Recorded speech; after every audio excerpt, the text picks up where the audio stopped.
Officials have charged Solomon with a federal hate crime, and he could now face life in state prison on 16 counts of attempted murder in the first degree. With me now, Colorado Attorney General Phil Weiser. Sir, thanks so much for sharing your evening with us. The federal government is confident they can prosecute the suspect with a federal hate crime charge. They've not charged him, though, with terrorism. Do you share that confidence? This has every single marking you can imagine about a hate crime. The individual knew the people he was targeting. He knew they were Jews. He knew they were there because they were peacefully demonstrating against the injustice of hostages in Gaza who've been there now approaching 2 years. He planned it over a long period of time, and it said, according to the federal arrest warrant, that the goal was to kill as many people as possible. He knew who the people were there. So that's every harm-making of a hate crime. In federal law, there are complications about when you might prosecute someone as acting as a terrorist. We're focused in Colorado on state law. There are also state law charges here, including attempted murder. You add all this up, this individual is going to be held to account to the fullest extent of the law. Now, I actually spoke with a member of the community earlier today who said that though they never expected violence at these walks, the group had become accustomed to being heckled. I also understand that certain tensions over the war in Gaza reportedly started to boil over at city council meetings. You're the top law enforcement officer in Colorado. How do you plan to tamp down growing hostility there?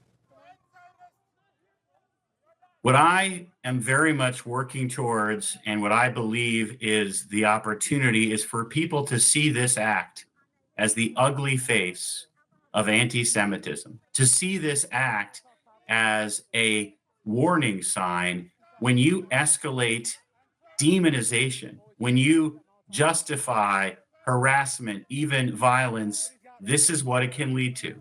We all need to take a look in the mirror and say, this sort of political violence is unacceptable. We all have to condemn it. When people want to change public policy, they engage in dialogue and the democratic process. Violence, harassment, name-calling, demonization, this is something we're seeing too much of. It's got to stop.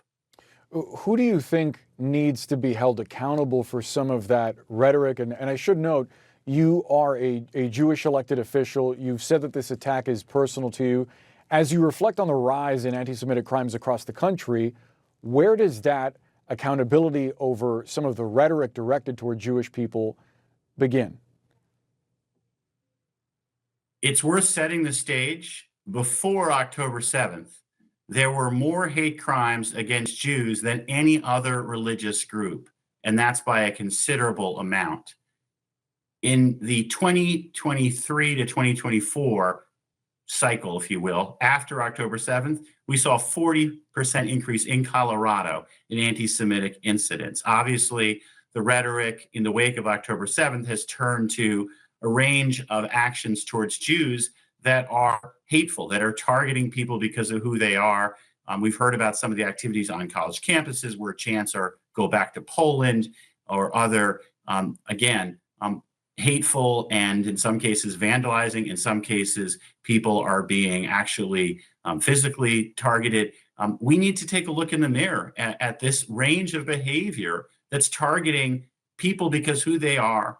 And what America promises, and this was from George Washington, who wrote a letter to Rhode Island Synagogue, is this is a nation where bigotry has no sanction, where everyone can live safely under their own vine and fig tree. That's what every American deserves. That's what we have to work towards.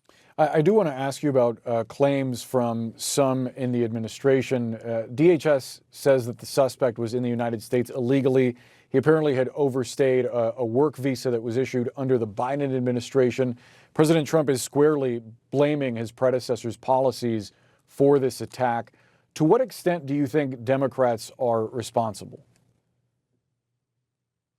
This is not a helpful conversation to call this a Democratic or Republican issue in terms of responsibility. This is an American issue, and we all as Americans owe the following to one another. If you hear something about someone planning an attack, and this attack was planned over a very long period of time, then please say something. It's serious. There's someone who's in critical care whose life hangs in the balance. There are 12 people who were injured in a fire attack that's going to leave not just physical damage, but psychological damage.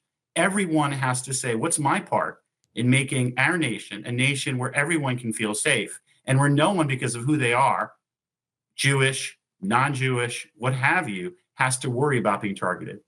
Attorney General Phil Weiser, thanks for joining us. Thank you.